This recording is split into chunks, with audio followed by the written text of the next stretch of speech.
ಅಂಡಮಾನ್ ನಿಕೋಬಾರಲ್ಲಿ ಹೇಗಿತ್ತು? ಅಂಡಮಾನ್ ನಿಕೋಬಾರಲ್ಲಿ ಅಂದರೆ ಅದೊಂದು ಐಸ್ಲ್ಯಾಂಡ್, ಹ್ಮ್ ಅಲ್ಲೊಂದು ಬ್ರಿಗೇಡ್ ಇರುತ್ತೆ. ಅದು ಚೆನ್ನೈಗೆ ಸಂಬಂಧಪಟ್ಟಾಗಿರುತ್ತೆ, ಚೆನ್ನೈ ಅಂಡರ್ಲಿರುತ್ತೆ ಅದು. ಅಲ್ಲಿ ಒಂದು ಬ್ರಿಗೇಡಿಯರು ಮತ್ತು ಒಂದು ಆರ್ಮಿ ಯೂನಿಟ್ ಒಂದು 3 ಯೂನಿಟ್ ಇರುತ್ತೆ. ಮತ್ತು ಬಾಕಿ ಎಲ್ಲ ಸಪ್ಲೈಯರ್ ಎಲ್ಲ ಇರುತ್ತೆ. ನಮ್ಮ ಯೂನಿಟ್ ಬಂದು ಅಂಡಮಾನಿಗೆ ಹೋಗಿ ಅಂಡಮಾನಲ್ಲಿ ಬಂದು ಯೂನಿಟ್ ಡಿಪ್ಲೈ ಆಗಿತ್ತು. ಅಲ್ಲಿ ನಾರ್ಮಲೇ ಎಲ್ಲ ನಾರ್ಮಲ್ ಇರುತ್ತೆ.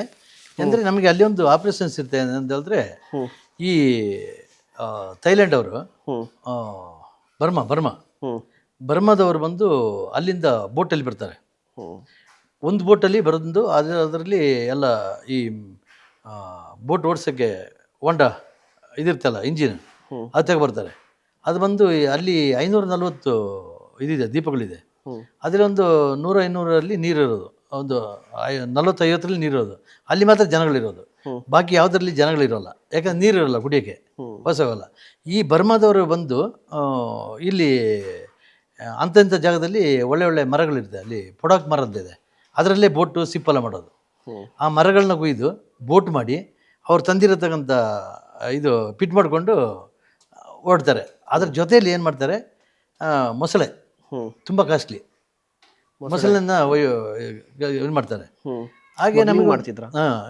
ಹಾಗೆ ನಮ್ಮದು ಸ್ವಲ್ಪ ಆಪ್ರೇಷನ್ಸ್ ಎಲ್ಲ ಚಿಕ್ಕ ಸಣ್ಣ ಪುಟ್ಟ ಇರುತ್ತೆ. ಆದರೆ ಒಂದು ವರ್ಷಕ್ಕೊಂದು ಸಾರಿ, 2 ವರ್ಷಕ್ಕಾರಿ, 3 ವರ್ಷಕ್ಕೆ ಒಂದು ನಮ್ಮದೊಂದು ಸ್ಕೀಮ್ ಅಂತ ಹೇಳ್ತೀವಲ್ಲ, ಅದೇ ವಾರ್ತಾರ ಆಗಲೇ ಹೇಳ್ದಲ್ಲ, ಆ ಥರ ಒಂದು ನಮಗೊಂದು ಸಿಕ್ಕಿದೆ. ನೇವಿ, ಏರ್ಫೋರ್ಸ್, ಆರ್ಮಿ 3 ಸೇರಿ ಒಂದು ಆಪ್ರೇಷನ್ ನಡೀತೆ. ನೀರಲ್ಲಿ, ನೆಲದಲ್ಲಿ, ಆಕಾಶದಲ್ಲಿ ನಡೆಯುವಂಗೆ. ಈಗ ವಾರ ಆದರೆ ಹೆಂಗಿರುತ್ತೆ, ಅದಕ್ಕೊಂದು ಆಪ್ರೇಷನ್ಸ್ ಇರುತ್ತೆ. ಅದರಲ್ಲಿ ನಾವು ಒಂದು ದೊಡ್ಡ ಸಿಪ್ಪಲ್ಲಿ ನಮ್ಮ ಯೂನಿಟ್ ಮೂವ್ ಆಯಿತು. ಮೂವ್ ಆಗಿ ಒಂದು 50-100 ಕಿಲೋಮೀಟ್ರ್ ಹೋದ್ಮೇಲೆ ನಮ್ಮ CO ಸಾಬ್ ಇಂದ ಒಂದು ಆರ್ಡ್ರ್ ಬಂತು. ಒಂದು ಟೀಮ್ ಒಂದು ಟೇಕ್ರಿ ಇದೆ, ಅಂದರೆ ಒಂದು ದೀಪ, ಅಲ್ಲಿ ಸ್ವಲ್ಪ ಕಳ್ಳರೆಲ್ಲ ಕೂತ್ಕೊಂಡು ಏನೋ ಮಾಡ್ತಾಯಿದ್ದಾರೆ, ಇನ್ಲೀಗಲ್ ಇದು ಮಾಡ್ತಾಯಿದ್ದಾರೆ, ಹೋಗ್ಬೇಕಂತ. ನನ್ನ ಜೊತೆಯಲ್ಲಿ ರಬ್ಬರ್ ಬೋಟಲ್ಲಿ ಸಿಪ್ಪಿಂದ ಇಳಿದು ಒಂದು 10 ಜನ ಅದರಲ್ಲಿ ಇಳಿದು ನಮಗೆ ಊಟಗೆಲ್ಲ ತಗೊಂಡು ನಾವು ಮೂವ್ ಮಾಡಿದ್ವಿ. ಯಾಕಂದರೆ ಸಿಪ್ಪು 25 ಕಿಲೋಮೀಟರ್ದು ಹೊರಗೆ ಇರುತ್ತೆ ಸಮುದ್ರದಲ್ಲಿ. 20 ಕಿಲೋಮೀಟರ್ ಆದಮೇಲೆ ಆ ಕಡೆ ಬರೋಲ್ಲ, ಯಾಕಂದರೆ ಅಲ್ಲಿ ಕ್ರೌಡ್ಸಲ್ಲಿದೆ, ಅದು ಕಟ್ ಮಾಡಿಬಿಡುತ್ತೆ ಅಂತೇಳಿ ಇದು ಮಾಡೋಲ್ಲ. ಆ ಥರದ್ದು ಜಾಗ ಅಲ್ಲ ಅದು, ದೊಡ್ಡ ಕ್ರೌಡ್ಸ್ ಎಲ್ಲ ಇರುತ್ತೆ. ಅಲ್ಲಿಂದ ಕೋರಲ್ ಕಟ್ ಮಾಡಿಬಿಡುತ್ತೆ. ಅಲ್ಲಿ ನಾವು ಜಮಿನಿ ಬೋಟಲ್ಲಿ ಹೋಗಿ ಒಂದು 6 ಗಂಟೆ ತಲುಪಿದ್ವಿ. ಅಲ್ಲಿ ಯಾರು ಜನ ಇಲ್ಲ. ಅಲ್ಲಿ ಹೋಗಿ ಆಯಿತು, ನೋಡಿದ್ರೆ ಎಲ್ಲ ಹುಳ ಅಂದರೆ ಹುಲ್ಲು ಇದೆ, ಮಲಗಲಿಕ್ಕಾಗಲ್ಲ, ಆ ಥರ ಇದೆ. ನೆಟ್ಟಲ್ಲಿ ಹೆಂಗೆ ಮಲಗೋದು, ನಾವೆಲ್ಲ ನೋಡಿದ್ರೆ ಮರದ ಮೇಲೆ ಕೂತ್ಕೊಂಡು ಕೈನ ಸಿಕ್ಸ್ ಹಾಕ್ಕೊಂಡು ಮರದ ಮೇಲೆ ಮಲ್ಕೊಳ್ಳೋದು. ಜಮೀನಲ್ಲಿ ಮಲಗಲಿಕ್ಕಾಗಲ್ಲ. ನಮ್ಮ ಹತ್ರ ಲೈಟ್ ಬೆಡ್ ಎಲ್ಲ ಇರುತ್ತೆ, ಅದು ಹಾಕಿ ಮಲಗಲಿಕ್ಕಾಗಲ್ಲ. ಆ ಥರ ನಾವು ಮಾಡಿ ಬೆಳಿಗ್ಗೆ ಆಯಿತು. ಬೆಳಿಗ್ಗೆ ಆದಮೇಲೆ ನಾನು ಒಂದು ಮುರುಗನ್ ಅಂತೇಳಿ ಒಂದು ಹುಡುಗ ಇದ್ದ, ನಾನು ಅಲ್ಲಿ ಅವ್ರ ಸೀನಿಯರ್, ಆ ಟೀಮಿಗೆ ಸೀನಿಯರ್ ಇದ್ದು, ಒಬ್ಬರು ಜೆಸ್ ಇದ್ದರು, ಅವ್ರು ಮಲ್ಕೊಂಡಿದ್ರು. ನಾನೇನು ಮಾಡಿದೆ, 2 ವೆಪನ್ ತಗೊಂಡು ಸುಮ್ಮನೆ ಒಂದು ನೋಡ್ಕೊಂಬರೋಣ ಅಂತೇಳಿ ಹೊರಟೆ ಆ ಕಡೆ ಒಳಗಡೆ. ನಾವು ಸಮುದ್ರದ ಮಧ್ಯೆಲ್ಲಿದ್ವಿ. ಹಿಂಗೆ ಹೋಗ್ಬೇಕಾದ್ರೆ ಮುರುಗನ್ಗೆ ಹೇಳ್ದೆ, ಅವ್ನು ತುಂಬ ಹುಷಾರು ಹುಡುಗ, ಏನೋ ಬಂದರೆ ನಾನು ಹೋಗಿ ಇಟ್ಕೊಳ್ತೀನಿ, ನಾನು ಕರೆಕ್ಟ್ ಟೈಮಿನಲ್ಲ ಕಮಾಂಡೋ, ಹಿಡ್ಕೊಂಡು ಒಂದು 2 ಹಿಡ್ಕೊಳ್ತೀನಿ, ಓಡೋವನಿಗೆ ನೀನು ಗುಂಡೊಡಿ ಅಂತ ಹೇಳಿದೆ. ನಾನು ವೆಪನ್ ತಗೊಂಡಿಲ್ಲ. ಅವನಿಗೆ ಹೇಳಿದೆ, ಇನ್ನು ಹಿಡಿಬೇಕಲ್ಲ ವೆಪನ್ ತಗೊಂಡು. ಅಲ್ಲಿ ಹೋಗಿ ಮುಗಿದ್ರೆ ಒಂದು 1 ಕಿಲೋಮೀಟ್ರ್ ಒಳಗೆ ಹೋಗಿದ್ವಿ. ಅದ್ರ ಮೊದಲೊಂದು ಇದು ಹೇಳ್ತೀನಿ. ನಾವು ನೈಟು ಹೋಗಿ ಊಟ ಮಾಡಬೇಕಂತಾದರೆ ನಾವು ನೀರು ಮರ್ತುಬಿಟ್ಟು ಬಂದಿದ್ವಿ, ದೊಡ್ಡ ತಪ್ಪು ಮಾಡಿಬಿಟ್ಟಿದ್ವಿ. ನೀರಿಲ್ಲ, ಊಟ ಮಾಡಬೇಕಾದ್ರೆ ಸಿಕ್ಕಾಕೊಂಡ್ರೆ ಹೆಂಗೆ ಬಿಡೋದು, ಸಮುದ್ರ ನೀರು ಕುಡಿಯೋಲ್ಲ, ಉಪ್ಪು. ನೈಟ್ ಯಾರೂ ಊಟ ಮಾಡಿ, ನೀರಿಗೆ ಏನು ಮಾಡೋದು? ಇವಾಗ ಸಿಪ್ಪಿಗೆ ಹೇಳಿದ್ರೆ ಬೈತಾರೆ, ನೀವು ನೀರು ತಗೊಂಡೋಗಿಲ್ಲ ಇದೆ ಅಂತೇಳಿ. ಇಲ್ಲಿ ಏನು ಇಲ್ಲ ಅಂತ ಹೇಳಿದ್ರೆ ಹೋಗ್ಬಿಡೋಣ ಅಂಥೇಳಿ ಹಂಗೆ ಬಂದಿರೋದು. ನೋಡಿದ್ರೆ ನೈಟೆಲ್ಲ ಊಟ ನೀರಿಲ್ಲ, ಏನಿಲ್ಲ. ಅದೇ ಅಲ್ಲಿ ತಲುಪಿದ್ವಿ. ನೋಡಿದ್ರೆ ಒಂದು ಇದು ಸೊಳ್ಳೆ ಪರದೆ ಕಟ್ಟಿ ಒಂದು ಈ ಥರ ಎಲ್ಲ ಮಲ್ಕೊಂಡಿದ್ದಾರೆ. ಉಳ್ಳೆಲ್ಲ ಬರೋಲ್ಲ, ಬರ್ಮದವ್ರು ಬರ್ಕೊಂಡಿದ್ದಾರೆ. ಮಾಂಸ ಒಣಗಿಸಿದ್ದಾರೆ, ನೀರು ಎಲ್ಲ ಮಡಗಿದ್ದಾರೆ. ನಾನು ಹಿಂಗೆ ಹೋಗ್ಬೇಕು ಮೆಲ್ಲ, ಆ ಮುರುಗನ ಒಂದು 50 ಮೀಟ್ರಲ್ಲಿದ್ದ. ನಾನು ಹಿಂಗೆ ಹೋಗ್ಬೇಕಾದ್ರೆ ಅವನು ಟಕ್ಕದೊಬ್ಬರಿ ಸೌಂಡ್ ಕೇಳ್ತು, ಫುಮ್ ಅಂತ ಹೋಗಿ ನೀರು ಜಂಪ್ ಮಾಡ್ಬಿಟ್ಟು ಒಬ್ಬ ಮಲ್ಕೊಂಡಿದ್ದೆ. ಹೋಗಿ ಅವ್ನು ಓಡ್ಬೇಕಾದ್ರೆ ಅವ್ನು ಹಿಡ್ಕೊಂಡೆ, ಒಬ್ಬನ ಹಿಡ್ಕೊಂಡೆ. ಅಲ್ಲದೆ ಇನ್ನೊಬ್ಬ ಓಡಿ ಬಂದು ನನಗೆ ಅಟ್ಯಾಕ್ ಮಾಡಕ್ಕೆ ಬಂದ. ಅವನಿಗೊಂದು ಸರಿಯಾಗಿ ಒಂದು ಕಿಕ್ ಕೊಟ್ಟೆ ಇಲ್ಲಿಗೆ, ಅವನು ಅಲ್ಲೇ ಬಿದ್ದಾಗ ಅವನು ಹಿಡ್ಕೊಂಡೆ. ಅಲ್ಲ ಈ ಓಡೋವನಿಗೆ ಮುರುಗ ಹೊಡಿತಾ ಇದ್ದಾನೆ. ಆದರೆ ನೀರಲ್ಲಿ ಹಿಂಗೆ ಹೋದವನು ಎಲ್ಲಿ ಎದ್ದಿದ ಅಂತ ಗೊತ್ತಾಗಿಲ್ಲ. ಒಂದೇ ಒಂದು ಟಾಯ್ಲೆಟ್ ಮಾತ್ರ ಬೆಳಗ್ಗೆ ಹೋಗುತ್ತೆ, ನೀರೊಳಗೆ ಸಿಕ್ಕಿಲ್ಲ. ಅಲ್ಲಿ ಇಬ್ಬರನ್ನ ಹಿಡ್ಕೊಂಡು ನಾವು ಎಲ್ಲ ನೋಡಿದ್ದೀವಿ. ನೋಡಿದ್ರೆ ಮರದ ಮೇಲೆ ಎಲ್ಲ ಈಗ ಸಾಯಂಕಾಲ ಆಗುವಾಗ ನೀರು ಕಮ್ಮಿ ಇರುತ್ತೆ, ಸಾಯಂಕಾಲ ಬೆಳಿಗ್ಗೆ ನೀರು ತುಂಬಿಕೊಳ್ತದೆ, ಆ ಥರ ಇರುತ್ತೆ ಅಲ್ಲಿ ಅಪ್ ಆ್ಯಂಡ್ ಡೌನ್. ನೋಡಿದ್ರೆ ನಮಗೆ ನೀರು ಬೇಕಾದಷ್ಟು ಸಿಕ್ತು ಕುಡಿಯೋಕ್ಕೆ. ಅವನಿಬ್ಬರನ್ನ ಹಿಡ್ಕೊಂಡಿದ್ವಿ. ಅವರು ಅದೇ ಥರ ಈ ಮಸಾಲೆ ಗುಸಲೆಲ್ಲ ತಗೊಂಡು ಹೋಗೋದು. ಅಲ್ಲ ಕಾಲ್ ಮಾಡಿದ್ವಿ ಇಲ್ಲಿಗೆ ಸಿಗೋಗಿ ಈ ಥರ ಸಿಕ್ಕಾಕೊಂಡಿದ್ದಾರೆ ಇಬ್ಬರು ಅಂತೇಳಿ. ಸರಿ ತಗೊಂಡು ಬನ್ನಿ ಅಂತ ಹೇಳಿದ್ರು. ಅವ್ರನ್ನ ಬೋಟಲ್ಲಿ ಕೂರಿಸ್ಕೊಂಡಿದ್ವಿ.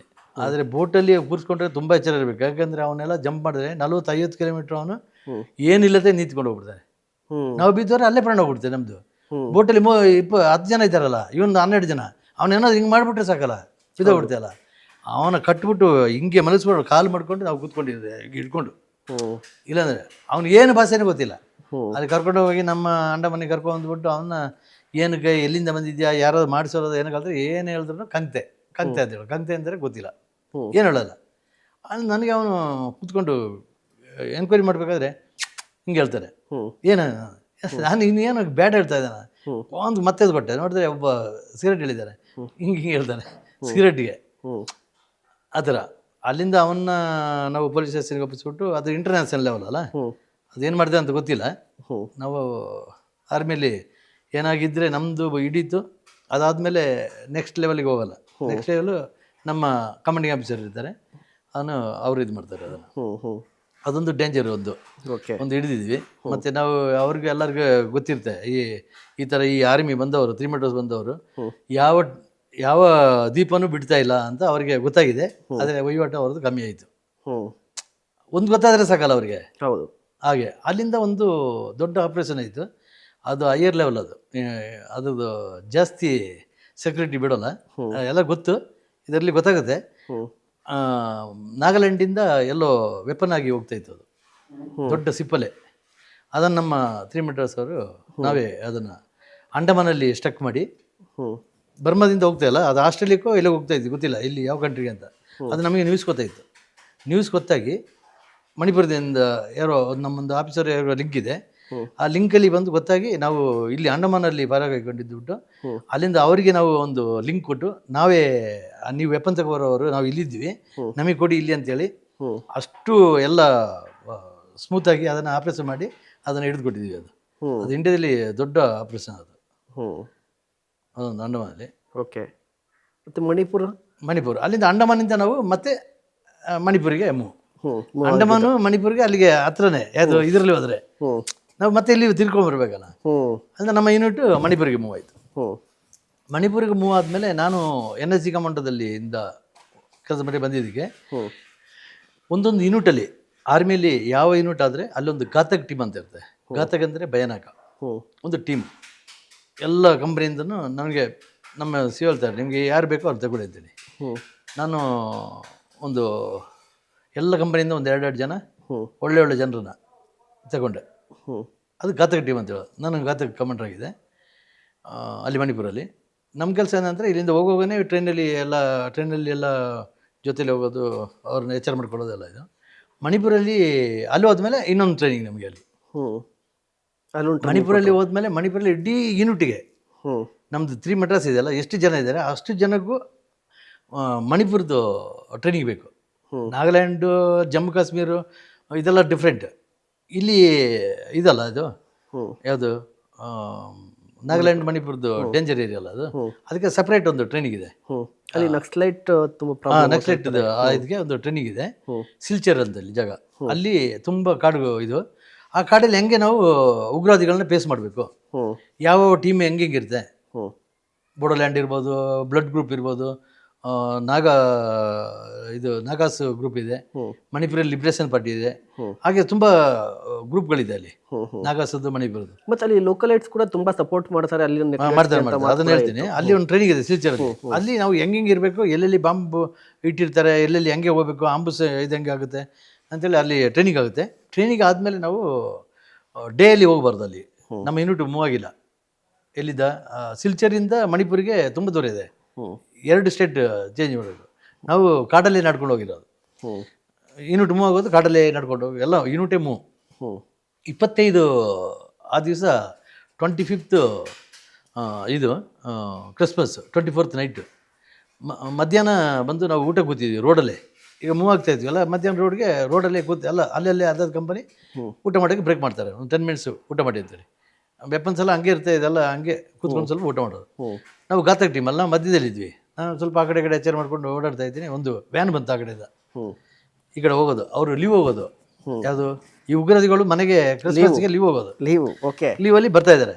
ಇದೇನ ಈ ವ್ಯಾನ್ ಬಂತಲ್ಲ ಇದು ಅಂತ ಹೇಳ್ಬಿಟ್ಟು ನಾನು ಹೋಗಿ ವ್ಯಾನಿಗೆ ಹಿಂಗೆ ಕೈ ತೋರಿಸಿದೆ. ಅವನು ಡಮ ಡಮ ಡಮ ಅಂತ ಹೊಡೆದೇ ಬಿಟ್ಟ ನನ್ನ ಮೇಲೆ. ಟಗ ಟಗ ಅಂತ ಫೈರ್ ವ್ಯೂ ಇದೆಯಲ್ಲ. ಊಟ ಮಾಡಿದವರೆಲ್ಲ ಓಡಿಸಿ ಮಾಡ್ತೀವಿ. ಏನು ಎಲ್ಲಿಂತ ಗೊತ್ತಿಲ್ಲಲ್ಲ. ಎಲ್ಲರೂ ಆ ಕಡೆ ಈ ಕಡೆ ಮರದ ಕೆಳಗೆ ಬೋರಿ ಕೆಳಗೆ ಎಲ್ಲ ಕೂತ್ಕೊಂಡ್ರು ಒಬ್ಬೊಬ್ಬರು. ಗೊತ್ತೇ ಇಲ್ಲ ಏನಂತೇಳಿ. ನಾನು ಕಣ್ಣ ನೋಡಿದೆಲ್ಲ. ಅಲ್ಲಿಂದ ನಾನು ಓಡಿ, ಈಗ ಸ್ಟ್ರೈಟ್ ಆದರೆ ಆಗೋಲ್ಲ, ಸ್ಟ್ರೈಟ್ ಯಾರು ಆರ್ಮಿಯಲ್ಲಿ ಇರೋಲ್ಲ. ನಾನು ಹಂಗೆ ಜಂಪ್ ಮಾಡಿಬಿಟ್ಟು ಅಲ್ಲಿ ಇದು ಗದ್ದೆ ಇದೆ ಇದು ನೀರು ಹೋಗೋದು, ಅದು ಜಂಪ್ ಮಾಡಿಬಿಟ್ಟೆ. ನಮ್ಮ ಟೀಮ್ಗೆ ಹೇಳಿದೆ ಎಲ್ಲ ಮುಂದೆಯಿಂದ ಹೋಗ್ಬಿಟ್ಟು ಆ ಕಡೆ ಕಡೆದೆಲ್ಲ ಬನ್ನಿ ಅಂತೇಳಿ. ಎಲ್ಲ ಆ ಕಡೆ ಬಂದಾಯಿತು. ನಾನು ಹಿಂದ್ಗಡೆಯಿಂದ ಬಂದು, ನಮಗೆ ಕೊಡಗಿನ ಥರನೇ ಆ ಜಾಗ, ನೀರು ಹೋಗ್ತಾರೆ ಎಲ್ಲ ಮೇಲೆ. ಈ ಕಡೆ ಬಂದರೆ ಆ ಕಡೆ ಎತ್ತಬಾರ್ದು. ನಾನು ಹಿಂದ್ಗಡೆ ಮೇಲೆ ಹತ್ತಿದೆ. ಹತ್ತಿ ನೋಡಿದ್ರೆ ವ್ಯಾನಲ್ಲಿ ಇರೋರೆಲ್ಲ ಹಿಂಗೆ ಮಲ್ಕೊಂಡಿದ್ದಾರೆ ಕೆಳಗೆ. ಡ್ರೈವರ್ ಮಾತ್ರ ಹಿಂಗಿದ್ದಾನೆ. ಆ ವ್ಯಾನ್ ಹಿಂಗೆ ಇದೆಯಲ್ಲ, ಕರೆಕ್ಟಾಗಿ ನೋಡಿ ಕರೆಕ್ಟಾಗಿ ಇಲ್ಲಿ ಹೋದ್ಬಿಟ್ಟ. ಡಮ್ ಅಂದರೆ ಅಲ್ಲೇ ಅವನು ಹೆಡ್ ಶೂಟಿಂಗ್. ಓಕೆ. ಅಲ್ಲಿಂದ ಓಡಿ ಹೋಗಿ ನೋಡಿದ್ರೆ ಅದರೊಳಗಡೆ ವೆಪನ್ಸು ಇನ್ನೊಂದು 2-3 ಜನ ಇದ್ದರೆ ಓಡೋಗ್ಬಿಟ್ರು. ಓಡಿ ಹೋಗಿ ಒಬ್ಬ ಒಂದು ಈ ಗದ್ದೆದ ಸೈಡಲ್ಲಿ ಒಬ್ಬ ಹಿಂಗೆ ನಿಂತ್ಕೊಂಡಿದ್ದೆ, ಗೊತ್ತೇ ಆಗೋದಿಲ್ಲ, ಹಿಂಗೆ ನಿಂತ್ಕೊಂಡಿದ್ದಾನೆ. ಅದು ಸುಬ್ಬೆ ಅಂತ ಇದ್ದಾರೆ, ಕೊಡಗಿನವನು, ಹಾಕಿ ಪ್ಲೇಯರ್ ಅವನು. ನಮ್ಮ ಅವನು ಕಂಪನಿ ಅವನು, ಗತವ. ನಾನು ನೋಡಿದ್ರೆ ಅಣ್ಣ ಇಲ್ಲೊಬ್ಬ ಕೂತು ನಿಂತ್ಕೊಂಡೆ ಅಂತ ಅದು. ಅವನು ಹಿಡ್ಕೊಂಡು ಮತ್ತೆ ನೋಡಿ ಅದ್ರ ಹಿಂದೆ ಒಂದು ಆಟೋ ಇದೆ. ಆಟೋದಲ್ಲಿ ನೋಡಿದ್ರೆ ಆಟೋದ ಸೀಟ್ ಒಳಗೆ ವೆಪನ್ ಇತ್ತು. ತಗೊಂಡೋಗಿ ಎಲ್ಲ ಪೊಲೀಸ್ ಸ್ಟೇಷನ್ಗೆ ಒಪ್ಪಿಸಿದ್ವಿ. ನಾವೇನು ಮಾಡೋಂಗಿಲ್ಲ. ಓಕೆ. ಒಪ್ಪಿಸ್ಬಿಟ್ಟು ಅದೇ ನಮ್ಮ ಫಸ್ಟ್ ಬೋಣಿ ಅವತ್ತು ಮಣಿಪುರ ಹೋಗುವಾಗ. ನಾನು ಜಾಂಬ ಮಣಿಪುರಲ್ಲಿ ಏನೇನು ಆಗ್ಬೋದು ಏನೋ ಗೊತ್ತಿಲ್ಲ. ಯಾಕಂದರೆ ನಮ್ಮದು ಘಾತಕ ಟೀಮ್ ಅಂದರೆ ತುಂಬ ಎಲ್ಲರೂ ನೋಡ್ಕೋಬೇಕು. ಯೂನಿಟ್ ಮೂವ್ ಆಗೋದು ನೋಡಬೇಕು, ಸಿಒನ ನೋಡಬೇಕು. ಅಲ್ಲಿ ಹೋಗಿ ತಲುಪಿ ಆಯಿತು. ಅಲ್ಲಿ ಹೋಗಿ ನಮಗೆ ಅಲ್ಲಲ್ಲಿ ಒಂದೊಂದು ಕಂಪನಿ ಒಂದೊಂದು ಪೋಸ್ಟ್ ಇದು ಮಾಡಿರ್ತಾರೆ, ಒಂದೊಂದು ಏರಿಯಾ ಕೊಟ್ಟಿರ್ತಾರೆ. ಆ ಏರಿಯಾದಲ್ಲಿ ನಮಗೇನೋ ಫೈರ್ ಸೌಂಡ್ ಕೇಳಿದ್ರೆ ಅಲ್ಲಿ ಓಡಬೇಕು. ಬೇರೆ ಏನಾದರೂ ಫೈರಿಂಗ್ ಆದರೆ ಅಲ್ಲಿಗೆ ಮೂವ್ ಆಗುತ್ತೆ. ಅದರ ಕಂಪನಿಯಲ್ಲಿ ಕ್ಯೂಆರ್ಟಿ ಎಲ್ಲ ಇಟ್ಟಿರ್ತಾರೆ. ನಾವು ಮೈನ್ ಹೋಗ್ಬೇಕು. ನಾವು ಸ್ವಲ್ಪ ಸುತ್ತಾಡೋದು, ಅಲ್ಲಿ ಇಲ್ಲಿ ಹೋಗಿ ಯಾರಾದರೂ ಏನಾದರೂ ಇದು ಗೊತ್ತಿದೆಯಾ ಅದು. ಮತ್ತು CO ಎಲ್ಲಾದರೂ ಹೋಗ್ಬೇಕಾದ್ರೆ ಅವ್ರ ಜೊತೆಲಿ DC ಆಫೀಸ್ಗೆ ಹೋಗ್ತಾರೆ. ಅದು ಹೋಗಿ ಬರೋದಂತ ಹೇಳಿದ್ರೆ ವಾಪಸ್ ಬರ್ತೀವಿ ಅಂತ ಗೊತ್ತಿರಲ್ಲ. ಆ ಥರಲ್ಲಿ ಹೋಗೋದು ಅದು ಲಕ್. ನಮ್ದು ಇದು ಸರಿ ಇಲ್ಲ ಅಂತ ಹೇಳಿದ್ರೆ ಫೈರ್ ಬರುತ್ತೆ, ನಾವು ಸಾಯ್ತೀವಿ, ಅವರು ಸಾಯ್ತೀವಿ. ಹೌದು. ಆದರೆ ನಮ್ಮದು ಭಾಳ ಎಚ್ಚರಿಕೆ ಇತ್ತು ಹುಡುಗರು. ಆ ಥರ ಟ್ರೈನಿಂಗ್ ಕೊಟ್ಟಿದ್ದೆ. ಬೆಳಿಗ್ಗೆ ಒಂದು 5-10 ಕಿಲೋಮೀಟ್ರ್ ರನ್ನಿಂಗು ಹುಡುಗರಿಗೆ, ಕರಾಟೆ ಟ್ರೈನಿಂಗ್ ಫುಲ್ ಆ ಥರ ಇತ್ತು. ಅಲ್ಲಿ ನೋಡೋರು ಒಂದು ನೋಡ್ತಾರೆ ಉಗ್ರವಾದಿಗಳು ನಮ್ಮ ಯೂನಿಟ್ ಹತ್ರ, ಈ ಯೂನಿಟ್ ಹೆಂಗಿದೆ ಅದನ್ನು ಅಬ್ಸರ್ವ್ ಮಾಡ್ತಾರೆ ಅವರು. ನಮ್ಮದು ಕ್ವಿಕ್ ಆಗಿದ್ದರೆ ನಮ್ಮ ಗಾಡಿ ಹೋಗಿ ಯಾರು ಆ ಕಡೆ ಎಲ್ಲೂ ಆಂಬುಲೆನ್ಸ್ ಮಾಡಿಲ್ಲ, ಎಲ್ಲೂ ಇಲ್ಲ. ಅಲ್ಲಿ ಒಂದು ನನಗೆ ಒಂದು ಮೈನ್ ಇದೆ ಇನ್ಸಿಡೆಂಟ್ ಅಂತ ಹೇಳಿದ್ರೆ, ಒಂದು ಜಾಗ ಇದೆ. ಆ ಜಾಗದಲ್ಲಿ ತುಂಬ ವರ್ಷದಿಂದ ಎಲೆಕ್ಷನ್ ಆಗ್ತಾಯಿತ್ತು. ಅಲ್ಲಿ Manipur liberation party, Congress party ಇದೆಲ್ಲ ಅಲ್ಲಿ ಎಲ್ಲ ಇದಿರುತ್ತೆ. ಎಲೆಕ್ಷನಲ್ಲಿ ನಮಗೆ ಅಲ್ಲಿ ಬೂತ್ ಇದೆ ತಗೊಬರ್ಬೇಕು ಅಂತ ಹೇಳಿ ಆ ಬೂತ್ ಪೊಲೀಸ್ ಹೋಗ್ತಾರಲ್ಲ, ತುಂಬ ವರ್ಷದಿಂದ ಬೂತ್ನ ಅಲ್ಲಿಂದ ಎಸ್ಕೇಪ್ ಮಾಡಿಬಿಟ್ಟಿದ್ದಾರೆ. ಬೂತ್ ತಗೊಬರ್ಬೇಕು ಬಿಡೋಲ್ಲ. ತುಂಬ ನಡ್ಕೊಂಡು ಹೋಗ್ಬೇಕು, 40-50 ಕಿಲೋಮೀಟ್ರ್ ನಡ್ಕೊಂಡು ಹೋಗ್ಬೇಕು ಕಾಡೊಳಗೆ. ನಾವು ಹೆಂಗೋ ರೋಡಲ್ಲೇ ಹೋದರೆ ಹೊಡಿತಾರೆ, ನಮ್ಗೆ ಗೊತ್ತು. ನಮ್ಮದು ಒಂದು 20-30 ಜನ ಇರೋದು. 10 ಜನರನ್ನ ಕಾಡಿಗೆ ಕಳಿಸೋದು ಈ ಕಡೆ ಮೇಲೆ. ಆಗ ಅಲ್ಲೆಲ್ಲ ಹೊತ್ಕೊಂಡಿದ್ರೆ ಅವರು ಚರಚ ಸೌಂಡಿಗೆ ಓಡ್ತಾರಲ್ಲ, ಅವರು ಹಂಗೆ ಒಂದು ಇಳಿಯುವಾಗ ಈ ಕಡೆಯಿಂದ ಲೆಫ್ಟಿಂದ ಹತ್ತು, ಈ ಮಧ್ಯದಲ್ಲಿರೋ ಹತ್ತು ಹಿಂಗೆ ಹೋಗ್ತು. ಹಂಗೆ ಚೇಂಜ್ ಮಾಡ್ಕೊಂಡು ನಾವು ತಲುಪಿಟ್ಟಿದ್ವಿ ಅಲ್ಲಿಗೆ. ನಮ್ಮ ಜೊತೆಯಲ್ಲಿ ಕ್ಯಾಪ್ಟನ್ ಬಡದರಾಜ್ ಅವರು ಇದ್ದರು, ಬಡದರಾಜ್ ಅಂತೇಳಿ. ತುಂಬ ಒಳ್ಳೆ ಆಫೀಸರು. ನಾವು ಸೀನಿಯರ್ಸ್, ಆದರೆ ಅವ್ರ ಆಫೀಸರ್ ಅಂದರೆ ದೊಡ್ಡವರಲ್ಲ. ಅದು ನಾವು ಹೇಳ್ದಂಗೆ ಅದು ಒಪ್ಕೊಂಡು ಮಾಡ್ತಾಯಿದ್ವು ಇಬ್ಬರು. ಅಲ್ಲಿ ಹೋಗಿ ಬೂತು ಹಾಕ್ಲಿಕ್ಕೆ ನೈಟ್ ತಲುಪಿದ್ವಿ. ನೈಟಲ್ಲಿ ಯಾರು ನಿದ್ರೆ ಮಾಡೋಂಗಿಲ್ಲ. ಯಾಕಂದರೆ ಬೂತ್ ತಗೊಂಡು ಹೋಗೋದು ಎಲ್ಲ ಫೈರ್ ಮಾಡಿಬಿಟ್ರೆ ಏನು ಮಾಡೋದು? ಬೇರೆ ಯಾರು ಇಲ್ಲ, ಆರ್ಮಿ ಇಲ್ಲಲ್ಲ, ಯಾರೂ ಇಲ್ಲಲ್ಲ, ಪೊಲೀಸೆಲ್ಲ ಏನಿಲ್ಲ. ನಾವು ಆ ಬೂತ್ ಬರಬೇಕು, ನಾವು ಮಾತ್ರ ಇರೋದು. ನಾವು ರೌಂಡು ವಿಲೇಜಿಗೆ ರೌಂಡು 10 ಸ್ಟೆಪ್ ಒಬ್ಬೊಬ್ಬರು ಕೂತ್ಬಿಟ್ಟು ಅಲ್ಲೇ ಊಟ, ಅಲ್ಲೇ ತಿನ್ನೋದಾಯಿತು. ಬೆಳಿಗ್ಗೆ ಎಲೆಕ್ಷನ್ಗೆ ರೆಡಿ ಆಯಿತು. ನಮಗೆ ಡೌಟ್ ಏನು, ನಾವು ಹೋಗ್ತೀವ ಇಲ್ವಾ ಅಂತಿಲ್ಲ. ನಮ್ಮ ಯೂನಿಟಲ್ಲಿ CO ಹೇಳ್ಬಿಟ್ಟಿದ್ದಾರೆ, ಈಗ ಹೋದವ್ರು ಬರ್ತಾರೆ ಇಲ್ವ ಅಂತ ಗೊತ್ತಿಲ್ಲ ಅಂತೇಳಿ. ಆ ಥರ ಅವ್ರು ನಮಗೆ ಆಗಿಬಿಟ್ಟಿದ್ದು. ಅಲ್ಲಿಂದ ಎಲೆಕ್ಷನ್ ಬೆಳಿಗ್ಗೆ ಇದಾಯಿತು. Manipur liberation party, Congress party ಎಲ್ಲ ಊಟ ಅವ್ರವ್ರದ್ದೆಲ್ಲ ಮಾಡಿ ಆಯಿತು. ಎಲೆಕ್ಷನ್ ಆಯಿತು. ಒಂದು 3 ಗಂಟೆಗೆ ಹೊಟ್ಟಿದ್ವಿ ಸೇಮ್ ಹೋಗುವಾಗ ಅದೇ ಥರ ಹ್ಞೂ ಬೂತ್ ತಗೊಂಡೋದು ಬೂತ್ ಅವರು ಅಲ್ಲಿ ಮಧ್ಯದಲ್ಲಿ ರೋಡಲ್ಲಿ ಅವ್ರಿಗೆ 2 ಜನ, ಆ ಬೂತವನು ಯಾವನಾದ್ರೂ ಆ ಕಡೆ ಹೇಳಿದ್ರೆ ಹೊಡೀರಿ ಅಂತ ಹೇಳ್ಬಿಟ್ಟಿದೆ. ಹ್ಞೂ ಈ ಕಡೆ ಹಿಂಗೆ ಹೋಗೋದು, ಹತ್ತೋದು, ಲೆಫ್ಟಿಂದ ಹತ್ತೋದು 10 ಜನ ಇಳಿಯೋದು, ರೈಟಿಂದ ಹತ್ತೋದು 10 ಜನ ಇಳಿಯೋದು, ಹ್ಞೂ ಒಬ್ಬ ರೋಡಲ್ಲಿ ಹಂಗೇ ಮಾಡ್ಕೊಂಡು ಹೋಗಿ ಹೋಗಿ ಬೂತ್ ತಲುಪಿಸಿದ್ವಿ. ಆ ಥರ ಅದೊಂದು ಹ್ಞೂ ತುಂಬ ಒಳ್ಳೆ ಕೆಲಸ ಅಂದರೆ, ಒಂದು ಡೇಂಜರ್ ಕೆಲಸ ಅಂದರೆ ಅದೊಂದು. ಹ್ಞೂ ಮತ್ತು ನಮ್ಮ ಯೂನಿಟ್ ಅವರು ತುಂಬ ಫೇಸ್ ಮಾಡಿದ್ದಾರೆ, ಎಲ್ಲ ಯೂನಿಟ್ಗೂ ಪ್ರಾಬ್ಲಮ್ ಆಗಿದೆ. ಆಗಾಗ ಒಂದು ಜಾಗದಲ್ಲಿ ಇರೋದೇ ಇಲ್ಲ, 5 ದಿವಸ 10 ದಿವಸ ಮೂವ್ ಆಗೋದು. ಮತ್ತು ಇನ್ನೊಂದು ಇನ್ಸಿಡೆಂಟ್ ಅಂದರೆ ನಂದು, ನಾನು ಸತ್ತೇ ಹೋಗ್ಬಿಡ್ತಿದ್ದೆ ಹ್ಞೂ ಮಣಿಪುರದಲ್ಲಿ. ನಮ್ಮ ಯೂನಿಟು ಕಾಕ್ಚಂಗಿಂದ ಒಂದು ಜಾಗಕ್ಕೆ ಮೂವ್ ಆಗ್ತಾಯಿದೆ. ಘಾತಕ್ ಟೀಮು ನಮ್ಮದು ಫಸ್ಟ್ ಸ್ಟಾರ್ಟಿಂಗಲ್ಲಿ. ನಮ್ಮ ಜೊತೆಲಿ ಯಾರು ಇರ್ತಾರೆ, CO ಜಾಸ್ತಿ ಇರೋದಲ್ಲ, ಆ ಉಗ್ರವಾದಿಗೆ ಗೊತ್ತಾಗ್ಬಿಟ್ಟಿದೆ ಆಯಿತಾ. CO ಅವರು ನಮ್ಮ ಜೊತೆಲಿಲ್ಲ. ನನ್ನ ಹತ್ರ 5 ಜಿಪ್ಸಿ ಇತ್ತು. 5 ಜಿಪ್ಸಿಯಲ್ಲಿ ಎಲ್ಲ ಗನ್ನೆಲ್ಲ ಬಿಟ್ಟು ಮಾಡ್ಕೊಂಡು ನಾನು ಫಸ್ಟಲ್ಲಿ ಹೋಗ್ತಾಯಿದ್ದೆ, ನನ್ನ ಗಾಡಿ ಫಸ್ಟು. ಹ್ಞೂ ಅವರೇನು ಮಾಡಿದ್ದಾರೆ ಉಗ್ರವಾದಿಗಳು ನಮಗೆ ಗೊತ್ತಿಲ್ಲ, ಆಮೇಲೆ ಗೊತ್ತಾಗಿರೋದು.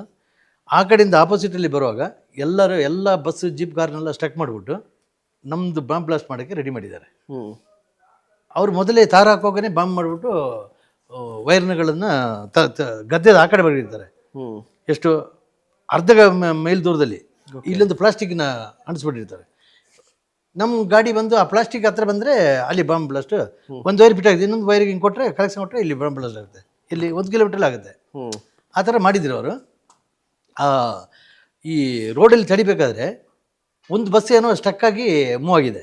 ಹ್ಞೂ ಅಲ್ಲಿ ಸ್ಟಾರ್ಟ್ ಮಾಡಿದ್ರಲ್ಲ, ಒಂದು ಲಾಸ್ಟ್ ಗಾಡಿ ಮೂವ್ ಆಯ್ತಲ್ಲ, ಅದೇ ಒಂದು ರೋಡಲ್ಲಿ ಏನೋ ಪ್ರಾಬ್ಲಮ್ ಆಗಿದೆ ಕಂತೆ, ಏನಂತ ಗೊತ್ತಿಲ್ಲ. ಹ್ಞೂ ನಮ್ಮ ಗಾಡಿ ಹಿಂಗೆ ಬಂದಿದ್ದಕ್ಕೂ ಜಿಪ್ಸಿ ಹಿಂಗೆ ಬರ್ತಾಯಿದೆ, ಹ್ಞೂ ಬಾಂಬ್ ಇಲ್ಲಿದೆ, ಹಿಂಗಿದೆ ಸೆಂಟ್ರಲ್ಲಿದೆ. ಹ್ಞೂ ಸೆಂಟ್ರಲ್ಲಿ ಇರಬೇಕಾದ್ರೆ ಆ ಗಾಡಿ ಬಂತಲ್ಲ ಬಸ್, ಅವನು ಹ್ಞೂ ಲಾಸ್ಟ್ ಬಸ್ ಅದು, ಹ್ಞೂ ಎಲ್ಲ ಸ್ಟಕ್ ಮಾಡಿದ್ದಾನೆ. ಈ ಬಸ್ ಬಂದವನು ಏನೋ ಲೇಟ್ ಆಗಿದೆ ಕಾಣ್ತೆ, ಅವನು ಇಲ್ಲಿ ಬಂದಿದ್ದಾನೆ. ಬರಬೇಕಾದ್ರೆ ಸ್ವಲ್ಪ ಸೈಡ್ ಆಯ್ತಲ್ಲ, ಆಗ ಬಾಂಬ್ ಇದಕ್ಕೆ ಮಧ್ಯಕ್ಕೇನೆ ಅದೇ ಸೈಡ್ ಆಯಿತು. ನಮ್ಮದು ಜಿಪ್ಸಿ ಒಂದು 15 ಮೀಟ್ರ್ ಮೇಲೆ ಹ್ಞೂ ಠಾಮ್ ಅಂತ ಹೇಳ್ತು. 10 kg ಇತ್ತಂತೆ ಅದು. ಹ್ಞೂ ರೋಡ್ ಮಧ್ಯದಲ್ಲಿ ಓಪನ್ ಆಯಿತು. ಓಕೆ ಆ ಬಸ್ ಬಂದಿಲ್ಲ ಅಂದರೆ ನಾವು ಔಟು, ಹ್ಞೂ ಬಂದಿಲ್ಲ ಅಂದರೂ ಔಟ್ ಆಗಬೇಕು. ಅದೇ ಇದು ಹೇಳೋದು. ನಮ್ಮ ಓಪನ್ ಜಿಪ್ಸಿಯಲ್ಲಿ ಇದ್ದವರೆಲ್ಲ ಇದಕ್ಕೆ ಬಿದ್ದೋಗ್ಬಿಟ್ರು, ಯಾರು ಗದ್ದೆಗೆ. ಹ್ಞೂ ನಾನು ಸತ್ತೋಗ್ಬಿಟ್ಟಿದ್ದೆ ಅಂತ. ಅಂಥ ಸೌಂಡು, ಹ್ಞೂ ಅಂಥ ಸೌಂಡ್ ಅಂದರೆ ಇನ್ನೇನಿಲ್ಲ. ನಾನು ನೋಡಿದೆ, ಓ ಇದೆ, ಡ್ರೈವರಿಗೆ ಹಿಂಗೆ ತಟ್ಟು ನೋಡಿದೆ, ಇದ್ದಾರೆ, ಓ ಆಗೋದು ಇದಾಯಿತು, ಓ ಇದ್ದೀನಿ ಅಂತೇಳಿ. ವೆಪನ್ ಇದೆ ಹಂಗೆ. ಗದ್ದೆ ಈ ಕಡೆ ಇದೆ, ನೋಡಿದ್ರೆ ಇಬ್ಬರು ಓಡ್ತಾ ಇದ್ದಾರೆ. ಒಂದು 1000 ಮೀಟ್ರದ್ದು ಮೇಲೆ ಆ ಕಡೆ ಗದ್ದೆ, ಆ ಕಡೆ ಗದ್ದೆ ಇದೆಯಲ್ಲ ಆ ಕಡೆಗೆ ಕೂತಿದ್ದಾರೆ, ಇಬ್ಬರು ಓಡ್ತಾ ಇದ್ದಾರೆ. ಬಾಕಿ ಎಲ್ಲಿ ಜನರು ಕಾಣಲ್ಲ, ಗೊತ್ತಾಗ್ಬಿಡ್ತು ನನಗೆ. ನಾವು ಸ್ವಲ್ಪ ಕಮಾಂಡದ ಇದಲ್ಲ, ಇವರೇ ಇದ್ದಾರೆ ಅಂತ ಹೇಳ್ಬಿಟ್ಟು ನಾನು ಇಳಿದೆ. ಹುಡುಗರೆಲ್ಲ ವೈರ್ಗಿರು ಹುಡುಕಿ ಅಂತ ಹೇಳಿದೆ. ಅದವರೆಗೆ ಯೂನಿಟ್ ಎಲ್ಲ ಲ್ಯಾಂಡ್ ಆದ್ರೆ ಎಲ್ಲ ಏನಂತ ಎಲ್ಲ ಬಂದರು, ಯಾರು ಏನಾಗಿಲ್ಲ. ಸಿವನು ಬಂದರು. ಅಲ್ಲಿ ನೋಡಿದ್ರೆ ವೈರ್ ನೋಡಿದ್ರೆ ಇದು ರೋಡ್ದು ಸೈಡಲ್ಲಿ ಹುಲ್ಲು ಥರ 1-2 ವೈರ್ ಕಾಣ್ತಾ ಇದೆ. ಅದನ್ನೇ ಇಟ್ಕೊಂಡು ಹೋಗಿ ನೋಡಿದ್ರೆ ಅವ್ರು ಕೂತಿದ್ದು ಓಡಿದ ಜಾಗ ಅದು ಕರೆಕ್ಟ್. ಅಲ್ಲಿ ಬ್ಲಾಮ್ ಅಷ್ಟೇ. ನಾವು ವಿಲೇಜ್ಗೆಲ್ಲ ಹೋಗಿ ಎಲ್ಲ ಯೂನಿಟ್ ಎಲ್ಲ ಹೋಗಿ ನೋಡಿದ್ರೆ ಒಂದು ಮದುವೆ ಆಗ್ತಾಯಿತ್ತು. ಆ ಮದುವೆಯಲ್ಲಿ ಇವರಿದ್ದಾರೆ. ಓಕೆ, ಇಟ್ಕೊಂಡ್ಬಿಟ್ಟಿದೆ. ಒಂದು 3 ಜನ, 1-2 ಹುಡುಗಿಯರು, 3 ಹುಡುಗರು ಸಿಕ್ಕಾಕೊಂಡ್ರು. ಸಿಕ್ಕಾಬಂದು ಸ್ವಲ್ಪ ಎನ್ಕ್ವೈರಿ ಎಲ್ಲ ಮಾಡಿದ್ವಿ. ಅವ್ರು ಬೆಲ್ಟ್ ಒಳಗೆಲ್ಲ ಬರೆದಿದ್ರು, ನಮ್ಮದು ಯಾರನ್ನ ಯಾವಾಗ ಮೂವ್ ಮಾಡೋದು ಅದನ್ನು ಹೊಡಿಬೇಕಂತೇಳಿ. ಇಲ್ಲಾಂದರೆ ಹೊಡಿತಿದ್ರೆ ಏನೋ ಗೊತ್ತಿಲ್ಲ. ಇದೊಂದು ಇನ್ಸಿಡೆಂಟಲ್ಲಿ ಇದಾಗಿದ್ದರೆ ಒಂದು ನಮ್ಮ ಜೀಪಲ್ಲಿ ಒಂದು 5 ಜನ ಇದ್ದರು. 5 ಜನ ಅಂತೂ ಗ್ಯಾರಂಟಿ ಔಟ್ ಆಗ್ತಿತ್ತು. CO ಫಸ್ಟ್ ಇದ್ದಿರೂ CO ಔಟ್ ಆಗ್ತಿತ್ತು. ಅದೊಂದು ದೊಡ್ಡ ಇದು ಮಣಿಪುರಲ್ಲಿ. ಮತ್ತು ಹಾಗೆ ತುಂಬ ನಡೆದಿದೆ, ಆದರೆ ಏನು ಎಫೆಕ್ಟ್ ಇಲ್ಲ. ಇದು ತುಂಬ ಜಾಗದಲ್ಲಿ ಮೂವ್ ಮಾಡಬೇಕಾದ್ರೆ ಎಲ್ಲರಿಗೂ ನಮ್ಮ ಯೂನಿಟಲ್ಲಿ ಎಷ್ಟು ಕಂಪನಿ ಇದೆ ಅಷ್ಟು ಕಂಪನಿ ಫೇಸ್ ಮಾಡಿದ್ದಾರೆ. ಅಷ್ಟು ಎಚ್ಚರದಲ್ಲಿ ಇದ್ದಿದ್ದಕ್ಕೆ ನಾವು ಯಾರೂ ವುಂಡೆಡ್ ಆಗಿಲ್ಲ, ಯಾರು ನಮ್ಮ ಯೂನಿಟ್ ಯಾರೂ ಉಂಟಾಗಿಲ್ಲ. ಈ ಮಣಿಪುರಲ್ಲಿ ನೋಡಿದ್ದೀರಾ ಇವಾಗ, ಇವನು ಸತ್ತೋಗ್ಬಿಟ್ಟ, ಅಲ್ಲಿ 10 ಜನ ಸತ್ತೋಗ್ಬಿಟ್ರು, ಇಲ್ಲಿ ಬ್ಲಾಸ್ಟ್ ಆಗಿದ್ರು ಅಂತೇಳಿ. ಯಾಕಂದರೆ ಆರ್ಮಿಯವ್ರನ್ನ ಹೆದರ್ತಾರೆ ಅವರು. ಆರ್ಮಿಯವ್ರು ಡ್ರೆಸ್ ಹಾಕೊಂಡು ಮೂವ್ ಮಾಡಿದರೆ ಸೈಡ್ ಬಿಟ್ಟು ಔತ್ಕೊಳ್ತಾರೆ. CRPF ಬಂದರೆ, ನಾನು ಕಣ್ಣಾರೆ ನೋಡಿದ್ದೆ ಒಂದು ಜಾಗದಲ್ಲಿ. ನಾನು ಸಿವಿಲ್ ಡ್ರೆಸ್ಸಲ್ಲಿದ್ದೆ, ಒಂದು ಏನೋ ಇನ್ವೆಸ್ಟಿಗೇಷನ್ಗೆ ಹೋಗಿರೋದು ಗೊತ್ತಾಗದಂಗೆ. ನಮ್ಮ ಜೊತೆಲಿ ಒಬ್ಬರು ಮಣಿಪುರ ಭಾಷೆ ಕಲ್ತಿಯವರು ಇದ್ದಾರೆ. ಅದಕ್ಕೆ ಏನೋ ಆಪ್ರೇಷನ್ ಮಾಡಿ 12 ಗಂಟೆಗೆಲ್ಲ ಹೋಗಿ ನಾವು ಮಾಡ್ತೀವಿ. ಒಂದಿದೆ, ಅದು ಹೇಳ್ತೀನಿ ನಾನು. ಅದೊಂದು ಲಾಸ್ಟ್. ಅದಕ್ಕೆ ಇವರು ರೋಡಲ್ಲಿ ಬರಬೇಕಾದ್ರೆ ವೆಪನ್ ತೋರಿಸಿ ಅವ್ರನ್ನ ಹೊಡಿತಾರೆ. ಬೇಕಾದ್ರೆ ಹೆದರಿಕೆ ಇಲ್ಲ. ಅವ್ರು ಬಂದರೆ ಇವರು ಈಗ CRP ಅವ್ರು ಹೋಗ್ತಾ ಇರ್ತಾರೆ, ಇವ್ರು ಹಿಂಗೆ ಬರ್ತಾ ಇರ್ತಾರೆ. ಇವ್ರು ಶೂಟ್ ಮಾಡಿದ್ರೆ ಅವ್ರು ಶೂಟ್ ಮಾಡಿ ಬಿಸಾಕ್ತಾರೆ. ಅವ್ರು ಸುಮ್ಮನೆ ಹೋಗ್ಬಿಡ್ತಾರೆ, ಇವರು ಸುಮ್ಮನೆ ಹೋಗ್ಬಿಡ್ತಾರೆ. ಏನು ಮಾಡೋಕ್ಕಾಗಲ್ಲ. ಒಂದು ಸಮಯ ನಿಮಗೆ ಹೊಡೆದ ಅಂತ ಹೇಳಿದ್ರೆ ಒಬ್ರಿಗೆ ಯಾರು ಹೊಡಿತೀರ, ಅವನೇನು ಮಾಡ್ತಾನೆ, ಇಮಿಡಿಯೇಟ್ಲಿ ಗನ್ನದು ತಗೊಂಡು ಓಡ್ಬಿಡ್ತಾನೆ. ಆಗ ಅವನೇನಾಯ್ತು, ವಿಲೇಜ್ ಅವನಾಯ್ತು. ಅವನು ಹ್ಞೂ ವಿಲೇಜ್ ಅವನ ಹೆಂಗೆ ಹೊಡೆದಿದ್ದು, ಎಷ್ಟು ಕೇಸುಗಳು ಇದು ಕೋರ್ಟಲ್ಲಿದೆ. ಓಕೆ ವೆಪನ್ ಇಲ್ಲದೆ ಹೊಡೆದಿರಾ ನೀವು, ಸಿವಿಲ್ ಲೈನ್ ಹೊಡೆದು ಬಿಟ್ಟಿರಾ ಅಂತಲ್ಲ, ಅವ್ರಿಗೆ ಹೆದರಿಕೆ ಇದೆ. ಆರ್ಮಿ ಅವ್ರಿಗೆ ಹಂಗೆಲ್ಲ ಒಂದು ಪವರ್ ಇದೆ, ಹೊಡೆದು ಬಿಸಾಕ್ಬೋದು, ಗನ್ ಇರುತ್ತೆ, ಆ ಗನ್ನನ್ನು ಬಿಡೋದು ಇಲ್ಲ, ಯಾರು ಓಡೋಕ್ಕೆ ಬಿಡೋಲ್ಲ. ಹ್ಞೂ ಆ ಥರ ಸಪೋರ್ಟ್ ಇರುತ್ತೆ ನಮಗೆ ಅಲ್ಲಿ ಬಂದರೆ, ಆ ಥರ ಎಲ್ಲ ಬರೋರುತ್ತೆ. ಹಂಗೆ ಇನ್ನೊಂದು ಒಂದು ಸರ್ಚಿಂಗ್ ಹೋಗಿದ್ವಿ ಒಂದು ಮನೇಲಿ. ಸರ್ಚಿಂಗ್ ಹೋದರೆ ಕೆಳಗೆ ಬೆಡ್ ಕೆಳಗೆ ಎಲ್ಲ ಪಿಸ್ತೂಲ್ ಗಿಸ್ತೂಲ್ ಎಲ್ಲ ಮಡಗಿರ್ತಾರಲ್ಲ, ಹಂಗೆ ಸರ್ಚಿಂಗ್ ಎಲ್ಲ ಆಯಿತು. ಒಂದು ಗೂಟದ ಕಾರು ಬರ್ತಾಯಿದೆ ಮಣಿಪುರಲ್ಲಿ, ನಾಗಾಲ್ಯಾಂಡ್ ಇದು. ಮಣಿಪುರದಿಂದ ನಾವು ಬರ್ತಾ ಇರ್ತೀವಲ್ಲ ಆ ಕಡೆಗೆ, ಗೂಟ ಕಾರು ಬರ್ತದೆ. ಅದು ಯಾವುದೋ ಡಿ ಸಿನೋ ಮಿನಿಸ್ಟರ್ ಬಂದು ನೋಡಿದೆ, ತಡೆದು ನೋಡಿದೆ, ಅಲ್ಲಿ ಫುಲ್ಲು ರಮ್ಮು, ಬ್ರ್ಯಾಂಡಿ, ಎಸ್ಕಿ ಎಲ್ಲ ಇಟ್ಟಿದ್ದಾರೆ. ಅದು ಅಲ್ದ ಅದ್ರದ್ದು ಡೋರ್ದು ಇದು ಹೊಡೆದ್ರೆ ಅದರಲ್ಲಿ ಪಿಸ್ತೂಲ್ ಇದೆ. ಇದು ಪೊಲೀಸ್ಗೆ ಕೊಟ್ಟಿದ್ದೀವಿ. ಅದು ಆ ಥರದ್ದು ತುಂಬ ಕೇಸಸ್ ಆಗ್ತಾ ಇರ್ತದೆ. ಅಲ್ಲಿ ನಾಲೆಲ್ಲ ಅಂತ ಹೇಳಿದ್ರೆ ಅದೊಂದು ಹೆದರಿಕೆ ಇದೆ. ಒಂದು ದೊಡ್ಡ ನಾಲೆ, ಈ ಕೆರೆ ಅಂತ ಇರ್ತಲ್ಲ, ಅದು 2,000 ಕಿಲೋಮೀಟರ್ ಇರುತ್ತೆ ಒಂದೊಂದು ಕೆರೆ. ಅದರೊಳಗೇನೆ ಮನೆ ಇರುತ್ತೆ, ಅದು ಹಿಂಗೆ ಆಡ್ತಾ ಇರ್ತದೆ. ಅದು ಅದರಲ್ಲಿ ಉಗ್ರವಾದಿ ಯಾವುದಾದ್ರು ಟೆಂಟಲ್ಲಿ ಇರುತ್ತೆ, ಯಾರಿಗೂ ಗೊತ್ತು. ನಾವು ಅದನ್ನು ಹುಡುಕ್ಲಿಕ್ಕೆ ಹೋಗ್ತೀವಿ. ಏನೋ ಅಟ್ಯಾಕ್ ಆದರೆ ನಾವು ಓಡ್ಲಿಕ್ಕಾಗಲ್ಲ, ಏನು ಮಾಡೋಕ್ಕಾಗಲ್ಲ. ಆದರೆ ಅದೇನಂತ ಗೊತ್ತಿಲ್ಲ, ನಮ್ಮ ಯೂನಿಟ್ ಎಲ್ಲೂ ಆದ್ರೂ 3 ಮರ್ಡರ್ಸ್ ಅಂತ ಹೇಳೋದು, ಎಲ್ಲೂ ವೂಂಡೆಡ್ ಜಾಸ್ತಿ ಆಗಿಲ್ಲ, ಅಲ್ಲಲ್ಲಿಗೆ ಕರೆಕ್ಟಾಗಿ ಬಂದಿದೆ. ನಮ್ಮದು ತುಂಬ ಯೂನಿಟ್ದೆಲ್ಲ ಪ್ರಾಬ್ಲಮ್ ಇರುತ್ತೆ, ಅದು ಹೇಳೋಕ್ಕಾಗಲ್ಲ ಹೆಂಗೆ ಅಂತ. ಅದರ ನಸೀಬ್ ಅದು, ಆ ಟೈಮ್ ಹೇಳೋಕ್ಕಾಗಲ್ಲ. ಅದೇ ಆರ್ಮಿಯಲ್ಲಿ ನಾನು ಹೇಳೋದು, ಒಂದು ಎದುರಿದರೆ ಹೋಯ್ತು ಅಷ್ಟೇ. ಅದು ಹಿಂದಿ ಒಂದು ಗಾದೆ ಅಲ್ಲ, ಜೋ ಡರ್ಗೆ ಓ ಮರ್ಗೆ.